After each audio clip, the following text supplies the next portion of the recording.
Okay, hi there. Welcome to the archives. Good morning. It is September 24th. Welcome to Libra season. I wanted to get on here and talk about paranoia because I've been noticing that the ableist trend right now is like calling everybody paranoid, right? You're paranoid, you're paranoid, you're paranoid. Everybody seems to be paranoid, which is in similar vein as like you're crazy, you're crazy. And so I just wanted to kind of just give my 2 cents, even though nobody asked. Pay attention to who calls you paranoid, um, even if it's a joke, right? And even if they don't call you paranoid, pay attention to who calls other people paranoid, and pay attention to when you yourself call people paranoid and or crazy, right? First of all, before I get into it, these terms are ableist, because for the majority of us, we don't actually know if somebody's paranoid. They actually might not be paranoid. And the point is not to diagnose them, it's to shame them. It's usually to manipulate them, right? They are ableist terms, and most of us aren't like, and we're not doctors in terms of like, we're not psychiatrists, we're not psychotherapists, we're not psychologists. So we can't really be diagnosing people with paranoia like that because we're not in a position to do so.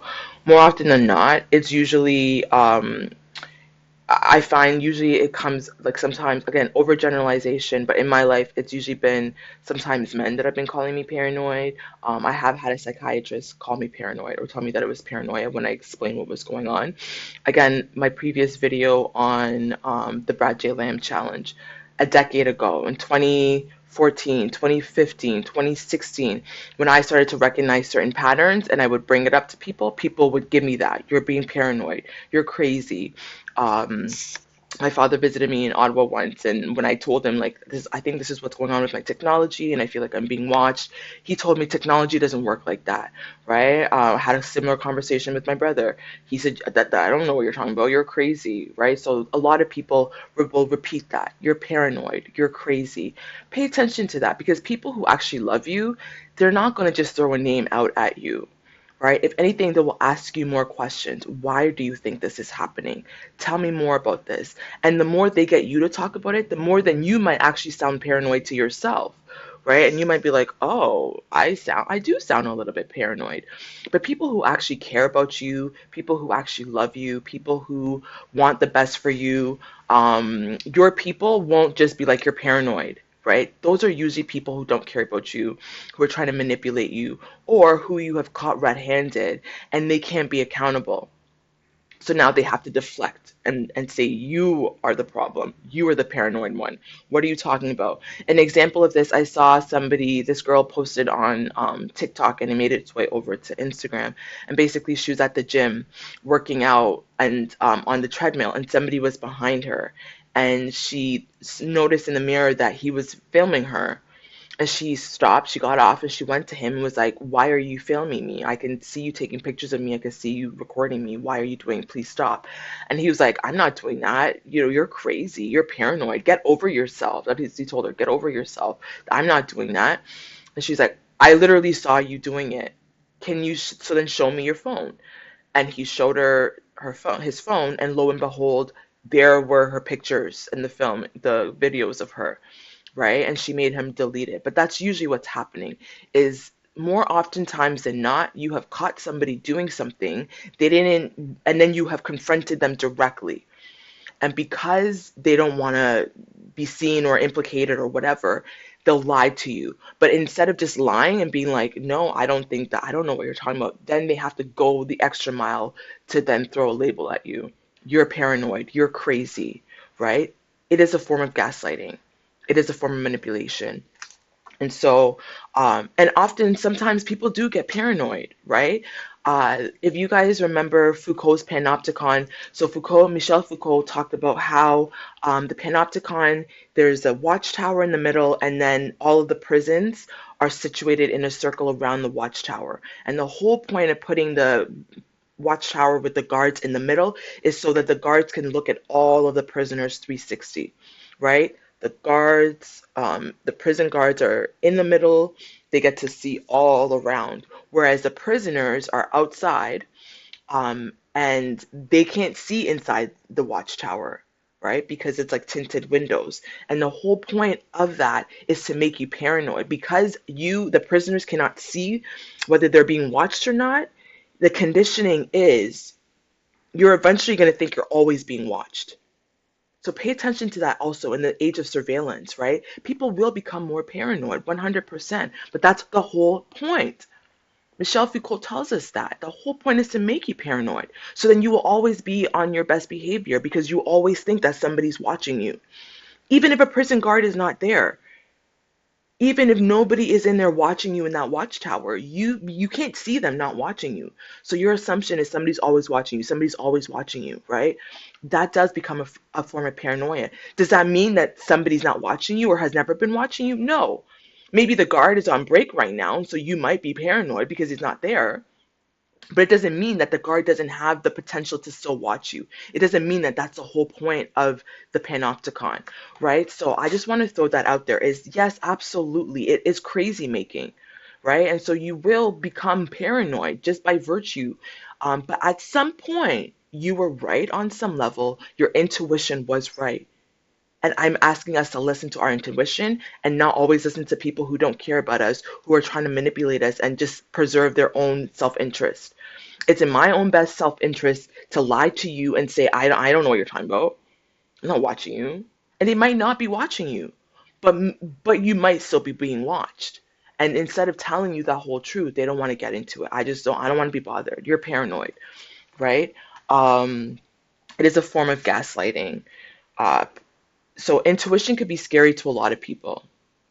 If people are trying to pull one over on you, get one over on you, they're trying to manipulate you, if they don't have your best interest, they don't actually care about you, your intuition is really deadly to them. They don't understand how you know what it is that you know.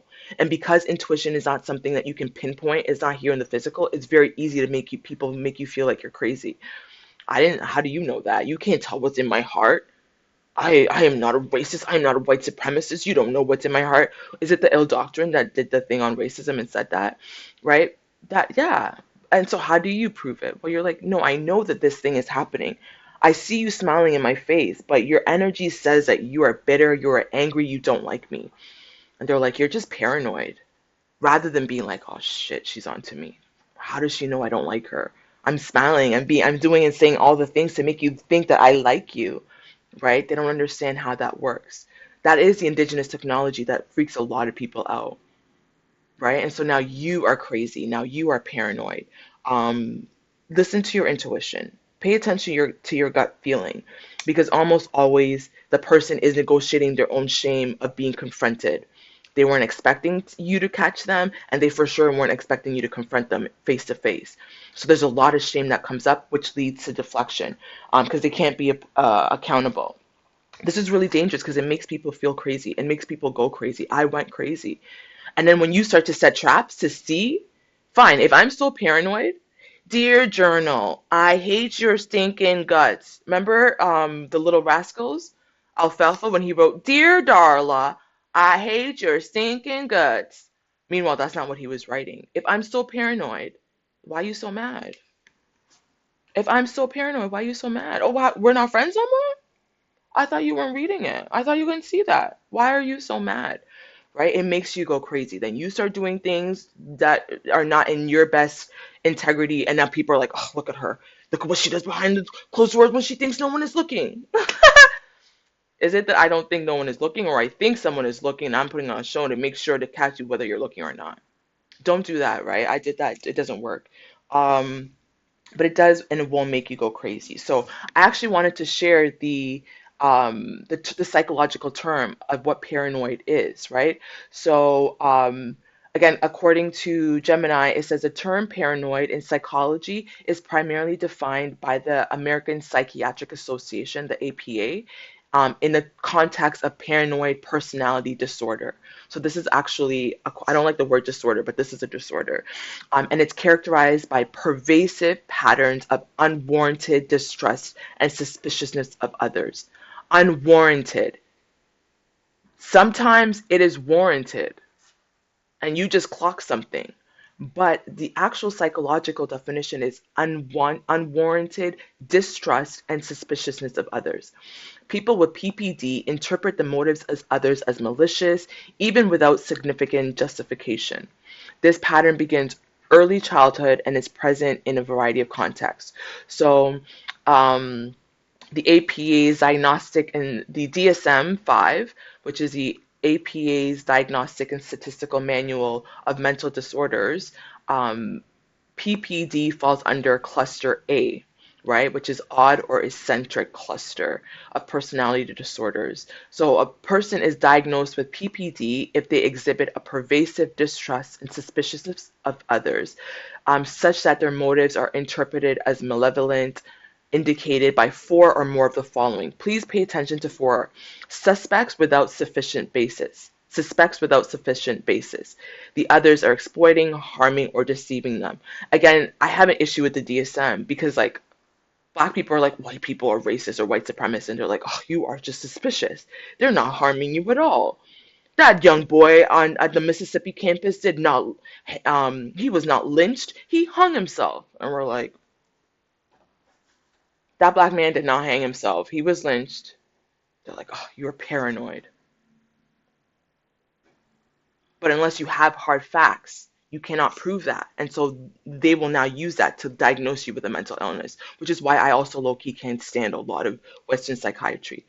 So it is the person is preoccupied with unjustified doubts about the loyalty or trustworthiness of friends or associates. Again, indigenous technology, sometimes people will be enemies. Keep your enemy close. You will have people in your circle who really actually do not like you, but now you're paranoid. Is reluctant to confide in others because of unwarranted fear that the information will be used maliciously against them. One of my previous posts, right? Don't tell people what it is that you're doing because people are evil and bad mind and your enemies are praying for your downfall. Sometimes that's true. Black people know, we know this. But like again, which is you might, and again, you might just really be paranoid, right? Um, Reads hidden demeaning or threatening meanings into benign remarks or events, misinterpreting a compliment as a subtle insult. Again, there are backhanded compliments. The APA is not helping. I really, if I could sit down with the APA and just be like, what are you guys, what is this? What is this nonsense? How is this a psychiatry thing? People do this. Now you're clocking people out and trying to hold them accountable, and they're like, oh, she has PPD. Okay, well, I got PPD then. Um, and again, not everybody's always like that. But if your intuition tells you that something is off, more than likely you're persistently bears grudges, meaning they are unforgiving of insults, injuries, or slights. You shouldn't be though. You got me fucked up. Stop playing in my face. Again, this is like very, I'm not trying to be rude, but this is like very like Eurocentric way of living, right? You just got to be polite. Nobody's ever rude. You can't call anything out. You can't be too direct. Now you're direct, you're autistic. Girl, that was a backhanded compliment. Get out of my face with that bullshit. Now you got PPD, right? It's also a cultural thing. Again, one of my examples is if back home in Ghana, if we carry stuff on our head, right? If we know how to carry things on our head and we walk through the markets and the streets and we know how to run. If I walk outside like this in Canada and Ottawa, Ontario, motherfuckers be like, she's crazy. Why is she walking around with shit on her head? Why she got a calabash on her head for? Because that's what my people do. This is what we do. This is who we are. Balance it on your head, right? And now you're crazy. A lot of the APA, a lot of psychiatry is also contextual, cultural. This is totally normal. Doing this back home is totally normal. Walking down the street like this is totally normal. In Ottawa, it's not. Does that mean I'm crazy? No, it just means I'm in the wrong place at the wrong time. Um, Perceives attacks on their character or reputation that are not apparent to others and is quick to react angrily to a counterattack. Has recurrent suspicions without justification regarding the fidelity of a spouse or sexual partner. Now your partner is cheating on you, you have a dream about it, they lie to you, and now you're paranoid. Am I paranoid, or are you? Do you have a sneaky link? Again, the APA is just it just they don't account for intuition. I need you guys to talk about the indigenous ways. Some of us do go off vibes. Doctors hate that. Doctors hate vibes, right? Ugh, intuition. She thinks she can read energy. She thinks she's so special. She thinks she's a highly sensitive and extrasensory. And what a loser. Those things are normal. Okay. Just say you're a basic ass bitch who doesn't know how to you don't know how to read, you don't have the intellectual and indigenous Jews. You don't do that. And they're like, oh, it's just they don't it's just now this is an indigenous thing. Okay. So this distress is not severe enough to be considered a full-blown psychotic disorder, like schizophrenia with paranoid delusions, where the suspicious beliefs would be clearly affixed. Again, people really do be delusional. People really do have paranoia, right? This it could be taken way out of context, but most of us are not at that level where we can't tell between reality and not what's not reality, right? Um, I'm just gonna leave it here for now, and then I want to get more. Maybe my next one will get more into the AP, more into the boring stuff. But this is just actually just my critique. Just be careful. Pay attention to who calls you paranoid. Everybody's calling everybody paranoid these days. None of us actually know what the APA definition is. So maybe in the next one, I'm gonna get more into the APA definition of paranoia, just so we're all really clear. But again, I would ask psychiatrists and the professionals out there to really go back. We need a different DSM because this is actually not clear, and people will weaponize this to call everybody paranoid, to deflect, and to not hold themselves accountable. That's what we're seeing now. All of us are narcissistic. Well, everybody's narcissistic. Majority is a narcissistic culture, but are we actually narcissistic? No. Are we actually crazy? Maybe, perhaps, right? A lot of us are mad. I don't mind claiming madness. But for the most part, it's just sanism, it's just ableism, right? And then we will turn to these white Western medical definitions that is like they're talking about the most extreme example, and we will take these and be like, you're paranoid. Meanwhile, what you are saying, there's some level of truth to it. They just can't tell you there's some level of truth to it because now, how do you, they, so until next time, I'm gonna do one more, I think. Okay? See you soon.